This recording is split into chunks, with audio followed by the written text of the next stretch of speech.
We now know that in bond formation, the energy of the system goes down, which corresponds to an exothermic process. Bond breaking is endothermic. In chemical reactions, some bonds break and others form. So the overall enthalpy change for a reaction depends on the strength or bond energies of those bonds that break and form. We can look up bond energies of various bonds in a table in our textbook. The numbers in the table are known as the bond dissociation energy, which is given the symbol capital D. Dissociation is the opposite of association, so this is the energy change when bonds are coming apart. More formally, it is the energy to break 1 mole of bonds in the gas phase. We know that breaking bonds is an endothermic process, so all of the values in the table are positive numbers. We'll use these numbers regardless of the phase of matter of our reactants and products.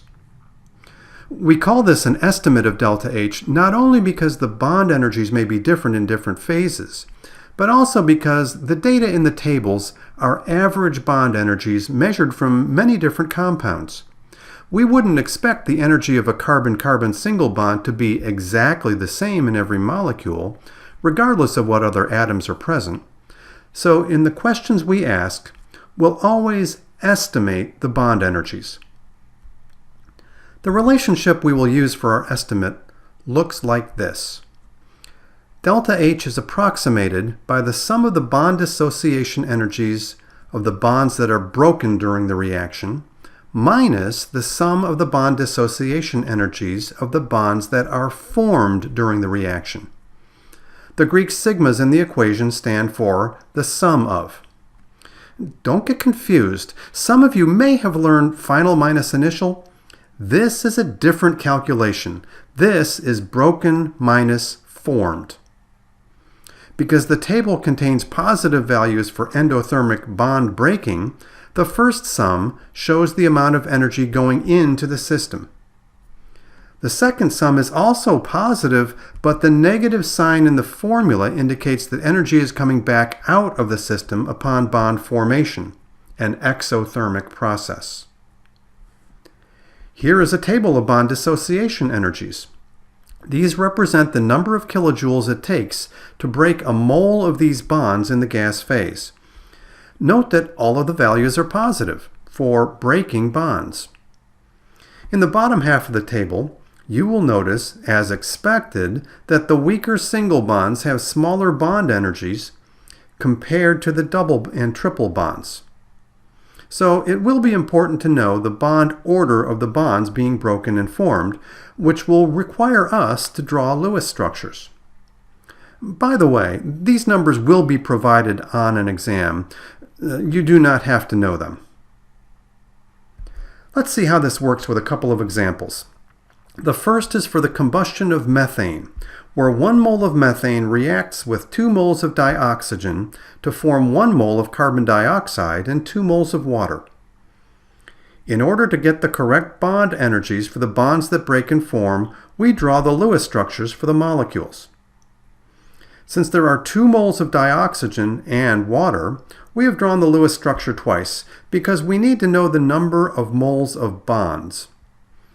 Remember that the table gives bond energy per mole of bonds. Here is our algebraic relationship. Notice that if a mole of methane reacts, 4 moles of CH bonds will be broken. So in the sum of the broken bonds, we need 4 times the bond energy of a CH single bond. If 2 moles of dioxygen react, we break 2 moles of OO double bonds. Of course, we didn't have to draw the Lewis structure twice to know this, but it does make it easier to see. We add this to our sum of broken bonds.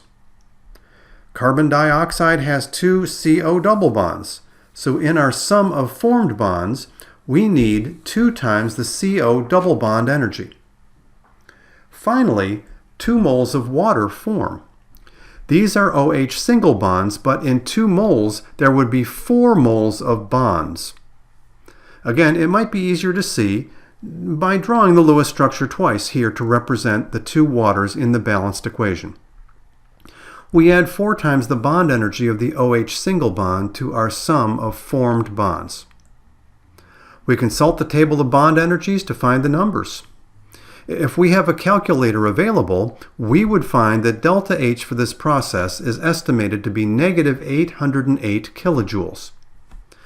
The negative sign makes sense since this is a combustion reaction.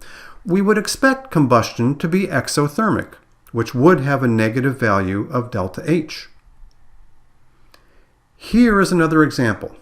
Acetylene, C2H2, plus H2, forms ethylene, C2H4. Again, we start by drawing Lewis structures. C2H2 has a carbon-carbon triple bond, whereas C2H4 has a carbon-carbon double bond. We are looking for bonds broken and bonds formed. Unlike the last problem, there are 2 bonds here that are not involved in the process. The 2 original CH bonds in acetylene are still there, unchanged in the product, so we do not need to include them in our computation. What does change in the reactant is the CC triple bond and the CH single bond. We sum these in our equation. What forms are the CC double bond and 2 CH single bonds. We sum these in our equation. Finding the bond energies in the table, we can estimate that delta H for this process is positive 254 kilojoules. Notice that we didn't include the original 2 CH bonds in the calculation. It would not be wrong to do so, but having 2 CH bonds in the first sum and adding 2 additional CH bonds in the second sum would lead to exactly the same result.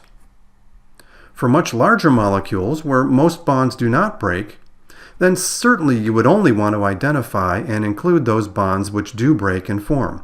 Although, again, it would not be wrong to break every bond and reform them all. Just a lengthier calculation.